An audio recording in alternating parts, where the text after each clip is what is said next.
what's up, rock stars? It's Rox coming to you today with a review for BET Presents the Encore Season 1, Episode 6. All right, so we are more than halfway through the show. I'm not sure if it's going to be 8 or 10 episodes. Usually they give them 8 on the first season, so we actually may be close to ending it up.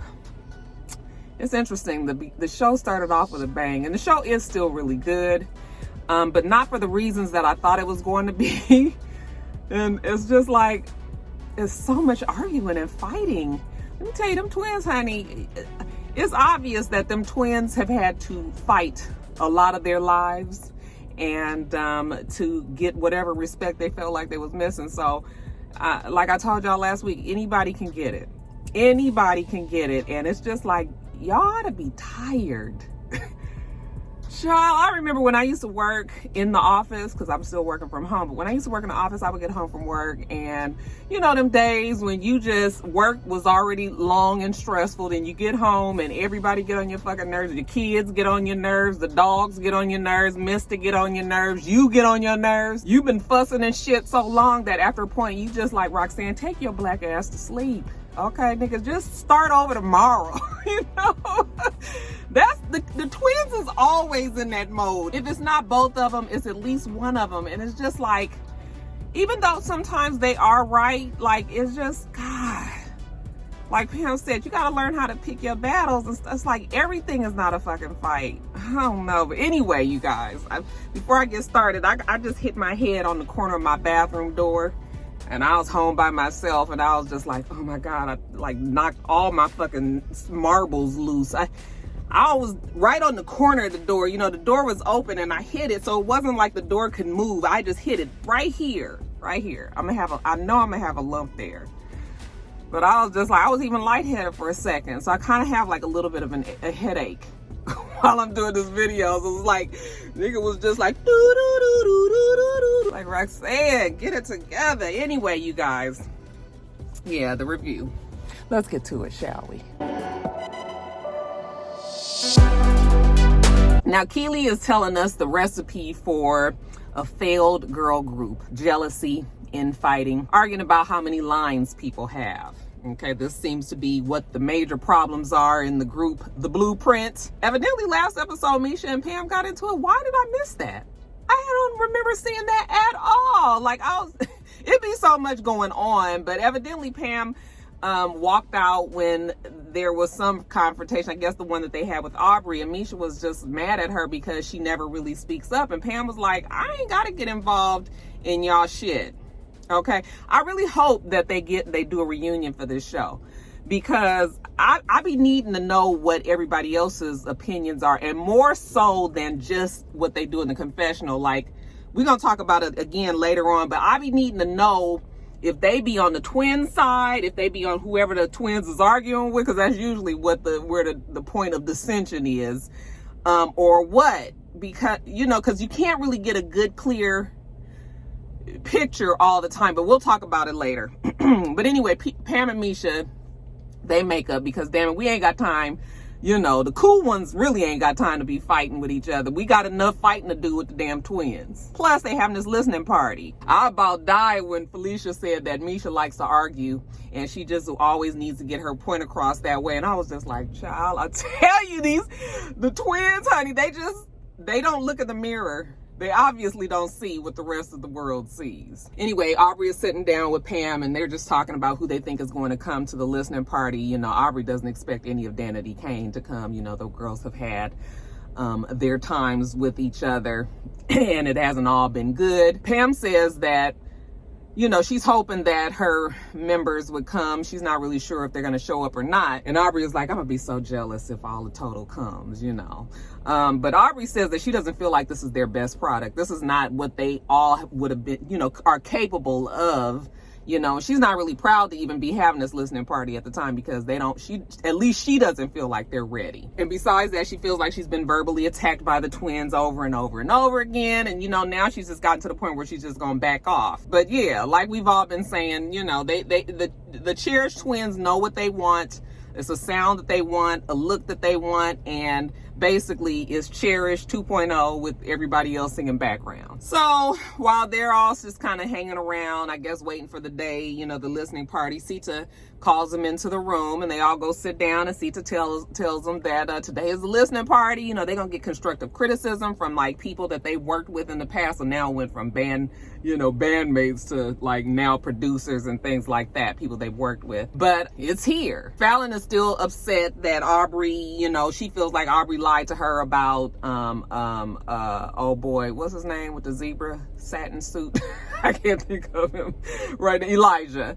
But you know what? Later for that, now they got the listening party. It's time to focus and, you know, deal with that. So what are the songs that they're gonna have?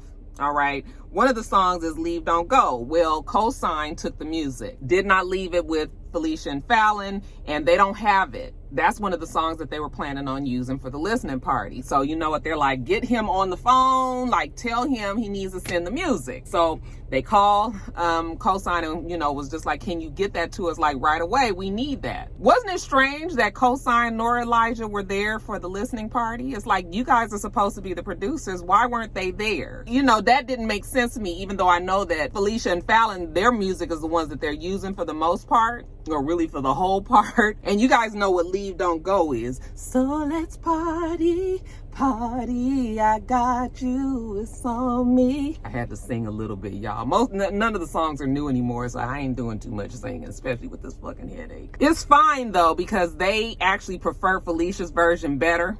So that's the one that they're going to end up playing at the party. But just the fact that Cosign, you know, is taking shit and not leaving it behind, I guess they starting to feel like he was setting them up for the okie doke. Okay, it was a scheme set up by Todd, and they only have 4 songs, but that's gonna have to do.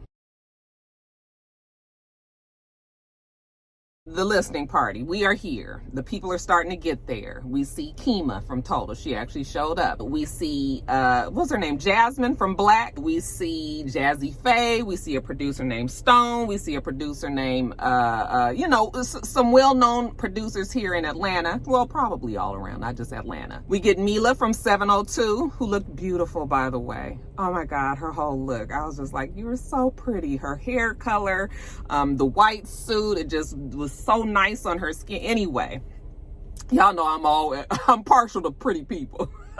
But she looked great. And of course we get the alien #1, that would be Ronnie DeVoe. He comes in there with all of the balloons and the flowers, and you know, Shamari was so happy. There go my baby. Y'all ain't like Cephas and Reese, just the funniest couple to me. I can picture the two of them just stone drunk at the house, just you know, enjoying themselves with each other, dancing and singing and shit. I don't know if anybody was there for Aubry. I was just like, oh. But anyway, Pam was happy to see Kima. She said it had been about 4 to 5 years, and you could tell it was genuine love between the two of them. They was hugging each other. I mean, you can just imagine the stories that they can tell, the things that they've been through together.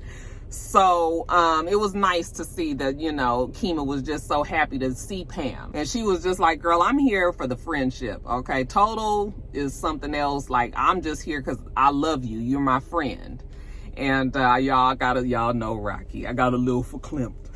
Fallon did say that her sisters from Cherish didn't show, but that was fine. She knows that they're busy. I was like, well, what about your husband? Was her husband there? He's a big time producer from what I understand. B. Harv, they said out here. The one that, child, I was been trying to figure out what it was exactly that the twins said they wrote. Well, it turns out it was just Fallon.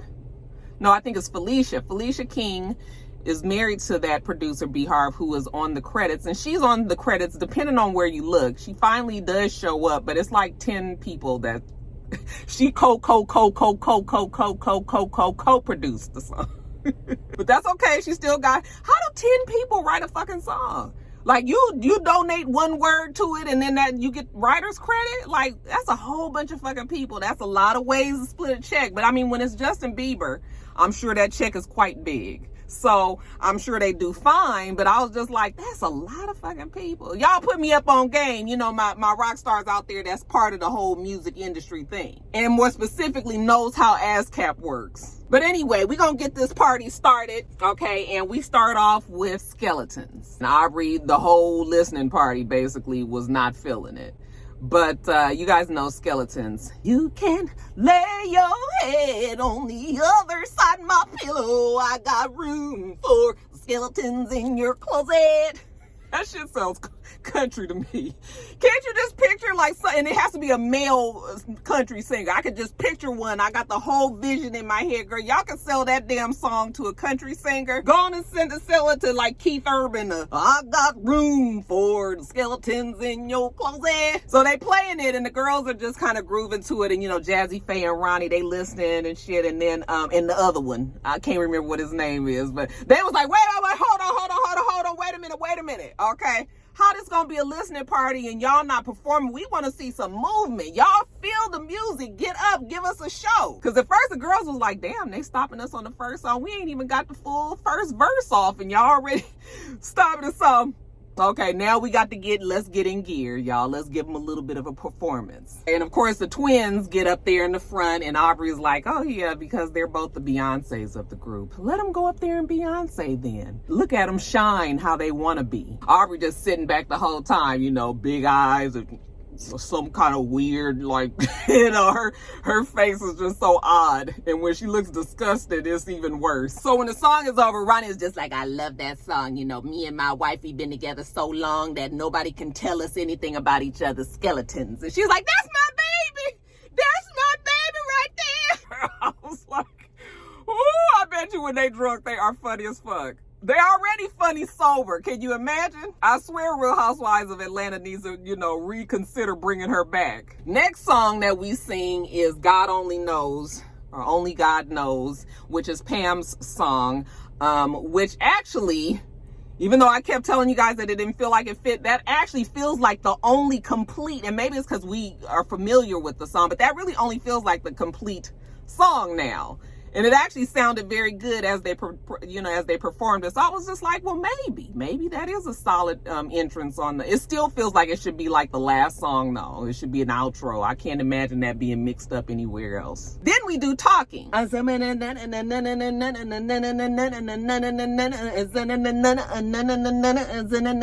Nivea looks so cute. I was like, that's a Roxanne outfit. I'm not quite as thick as Nivea is, but that definitely is that. Even though I probably would have had on jeans, not leggings, but that look with the crop sweater and the shirt and the hat and all that was cute. I was like, yes, Nivea. Oh, and we're gonna talk about Nivea's interview with Candy and Top of Blogs, but I just love her. I love her. I love her. So I loved seeing that, her and Shamari up there performing their parts. And Irish is sitting there like, so I'm sitting here, I'm listening to the songs, and I don't really have anything to say. She came here to be a part of this group, knowing that it could be something special, but she doesn't really feel like she's a part of the group. And the same way that Aubry was over there looking like she didn't, wasn't enjoying nothing, Irish was sort of like, yeah, I can see that she checked out, and Irish is pretty much on the ledge of checking out her damn self. So after they finish that song, then Mila gets up and she's emotional, and she's saying how much the girls deserve it, meaning Mila gets up. Did I say Mila? If I didn't, I meant Mila. Mila gets up and she's emotional. She's saying how much they deserve it. And Misha says that even though they did have drama in their group, it did feel good that Mila was there and was supporting them. And, she's happy for them. And she said that they deserved all of whatever they was getting with it. I was like, I don't know what they getting. Misha getting a fucking headache and Irish ain't getting no words. Then we get to Bird's Eye View, which is the last song. And Felicia gets up there. She said, this is her baby. And this is the song that really represents everybody in the group. This is how they feel, as they are there on this whole venture. So here come Misha. You don't know what it took to get here. All of my blessings could be. Let me say, what was the words? You don't know what it be. You don't know what it took to get here. You don't know what What did she say? You don't know what it took to get here. You don't know what things You don't know what it took to get here. You don't know what things that I've been through. And then Pam. Yes, I had to leave all my blessings so that I could learn all my lessons. Yes, I had to get all my blessings so I had to get. Yes, I had to learn all my lessons, so I had to get all my blessings. Yes, I had to learn all my lessons so I could get all of my blessings. I had to sing that 20 times. So they singing, the bird's eye view, the bird's eye view. Everybody there is just so taken. Like one of the producers, I think it was Stone, he says, you know what, this is so special. You guys, please don't blow this, because there's so much that could be done with this, you know, and you guys have a good product here. I mean, even though it's 9 women and one of them got their foot out the door, he don't know that. Jasmine says she loved all of this. This was really, really nice. Even while all of the love and the accolades, shout out to Nene, is being thrown out there, Aubry still feels like we haven't even scratched the surface of the things that could happen with this group, okay? Like, everybody is feeling so happy about what we've accomplished, and really, Aubry's like, we ain't accomplished shit. None of this shit is what we could do. And I kind of tend to believe Aubry, but it's just too much drama in the house. They would need some people that was way more mature than what they got. Okay, when I'm talking about the producers, both the sisters and Cosign and Elijah. And yes, they have not created a group sound. Everything is a little bit of everything, even though everything pretty much is the mew mew pew pew. That's neither here nor there. So afterwards, Kima and Pam are talking, and again, it was an appreciated conversation. You know, Kima was just like, this is all fine and good and everything, and I love that you having a good time, and you know, you wrote that gospel song and that sounds like that's gonna be a hit and everything, but like, you just left Total. Like, this ain't Total. Like, you just shut the door on us. And they just had to have a real conversation. Basically, what Pam has already told us, you know, Pam was wild and she felt out of control personally. And I guess whatever things that, you know, them as a group and her as an individual went through, and it had got to the point where she just felt like she had to cut everybody off. And that meant family and friends. And Total was part of that cutting off. And she said that, you know, even though she knew that people were upset about it and hurt, you know, she just felt like she had to do what she had to do. Now, Kima, of course, was just like, but you didn't have to do that. Like, we was going to be there for you whichever way. But Pam, you know, people's convictions, what people can and can't deal with. Sometimes we know best what we need to not have in our lives until we can get to the point where it doesn't tempt us anymore. I think that's why Pam still ain't fucking around like with anything that's considered homosexual in her eyes, because maybe she ain't got control over that yet. But now she feels like she could be back in touch with her people from Total, and I guess people from her past, because maybe she feels like now she knows that at least that part of her life she's not gonna ever go back down. I'm talking about the drugs and the drinking and shit like that. And maybe she just associated with that. Whatever it is, them two, you know, her and Kima. Again, Kima's just like, I love you. You my girl. You my friend. Like, you know, it ain't never got to get to the point where you cut me off ever again. So that was nice. And then we see Misha and Irish talking to Mila. And, you know, they kind of airing grievances within the house. Mila was like, oh, this is really not anything to do with me. I'm sure Mila is familiar with how this shit can go, but you know, she was like, what did you notice most about everybody? Huh? Shamari singing the most? Yes, Shamari has the most singing parts. And Irish don't really have any. They basically are over it. Misha said she to the point where she just gonna take whatever the fuck they give her, tell her what to sing, and she gonna keep it moving. I don't think Misha or Irish has any plans of dealing with these girls after the show. Freaking Frat can do whatever they want. You know, they kind of basically think the same way. At least she and Irish don't think the same way. They have different feelings and different thoughts, even though they seem to be on the same page about this one. Aubry is talking to Stone, and she's telling him how one of the male producers in the house, you know, just mistreated her.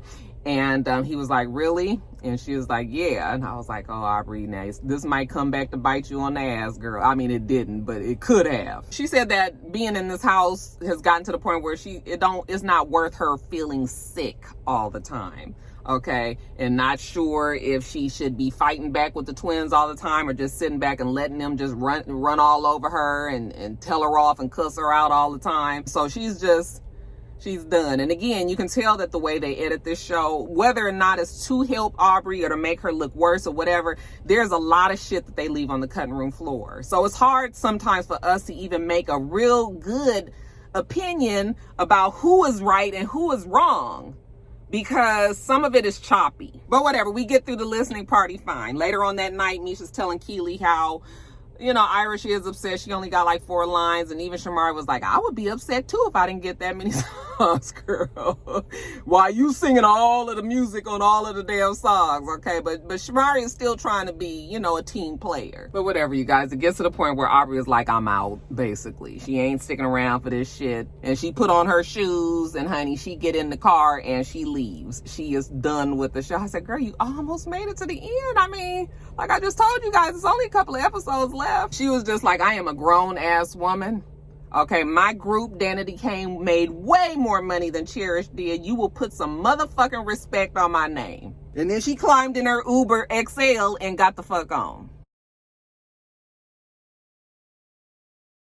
Aubry is gone, okay? Keely is talking to Nivea, and she was just like, has anybody seen Aubry? Okay, anybody?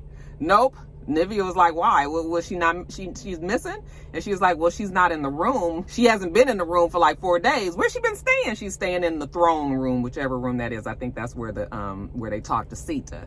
But she was like, she hasn't been in the room with Keely in 4 days, I guess, since the other blow up that they had. But now all her shit is out of the room. She was still keeping her shit in the room, and now it's gone. And Nivea's like, what? Like, I don't like that. Like, we was almost at the end. And plus, Nivea tells us that she thought it was going to be her that was going to be the one to leave early, because she wasn't really sure how this was going to work out. And, you know, she ain't used to being around all these women, and it's 30 days. And, I mean, she's away from her family, I'm sure. And she was just like, girl, I thought it was me. She was like, now it's kind of making me feel like maybe I need to get maybe I could leave too. I was like, Nivea, girl, just go on and stick it out. It ain't like she's the one fighting with everybody. So they go around and asking people if they know where Aubry is, or don't nobody know where Aubry is. Pam was like, is she coming back? Don't look like it. Misha said she don't know what happened either, because they was all together the night before, and she slipped out, I guess, in the middle of the night. Honey Fallon was just like, yeah, she's real dramatic. Like, I don't have time to be worried about Aubry and what the fuck she doing. Excuse me if I'm not real sympathetic to what she got going on, but I'm smarter than that. I was cracking.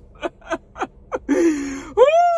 Girl, them twins is something else. I mean, it's funny because I call them the twins. That's probably some shit that they've had to go through their whole life, because they do different things, but they are like very much alike too. Felicia is pissed off with Cosign. Okay, she got to get with Cosign and Elijah and try to figure out what the fuck's going on, because they don't have no respect for her. She ain't feeling the love. They've been tripping, basically. She was just like, hey, they think that our lives begin when they come into this house. Like they the HNICs in there. They must have forgot. So Cinnamon, Cosign, and the choreographer comes in. And, you know, after pleasantries, everybody hugs each other and whatever. They sit down and they tell them that Aubry is gone. You know, the choreographer's like, what? Oh my God. Like, oh my God, I need bird's eye view. Like, we gotta have, or was it skeletons? Whichever one it was. I think it was, okay, whichever one it was. She was like, no, we gotta have it. And they're like, oh no, we're gonna have it, because we're just gonna take Aubry off. We gotta recut everything now, you know, because she's not here anymore. But we gonna, you know, we're gonna keep that choreography. So, okay, so let's figure out the music now. So we listening to Bird's Eye View, Felicia's version of it. And while they listening, Cosign cuts it off, and he was like, oh, that's the wrong version. Okay. And she was like, excuse me, don't cut off my song in the middle of it playing, okay? Evidently, that's some shit that you don't do. Bitch, how dare you tell me that this is the wrong fucking version? So Cosign was like, we not doing that song. We doing my version. So he plays his version. And she's sitting there with an attitude. He was looking over at her, and he was like, is she throwed off? And they were like, what? Now the music is loud. So he's like, is she throwed off? And I guess Felicia couldn't understand what he said. She said, stop the music. What did you say, Cosign? And he said, are you throwed off? Yeah, I'm throwed off because the bass in that song is way too high. And then he said, oh, because Shamari was over there, you know, grooving. And she was like, and I'm trying to figure out when the last time I told you I gave a fuck. Okay, now Cinnamon over there, and, you know, Cinnamon is, you know, considered an elder, but honey, Felicia ain't gave a fuck who was sitting up in that room. I said, girl, I mean, you gotta admire the fact that she ain't gonna let nobody run her over. And that's why I said this girl probably been fighting her whole fucking life like Harpo. So, you know, so she was just like, we did my version yesterday because your dumb ass didn't send the right, you know, you didn't never send the song. He was like, I did send it. She said, well, where did it go? Okay, who did you send it to? He don't know where it went, but he did send it. So I guess they were starting to feel like he was trying to sabotage their day, because her having this extreme attitude with cosign all of a sudden came out the blue. But she was just like, I don't have a fucking attitude. Don't disrespect me. Don't come in here and trying to tell me about my music when I'm doing all of the work. And he was just like, you know, relax, calm down, you know, all this sweetie and shit. And Keely was just like, I don't like that toxic masculinity shit. Don't call her sweetheart and don't tell her to calm down and relax and all of that, like we just some out of control woman with our emotions.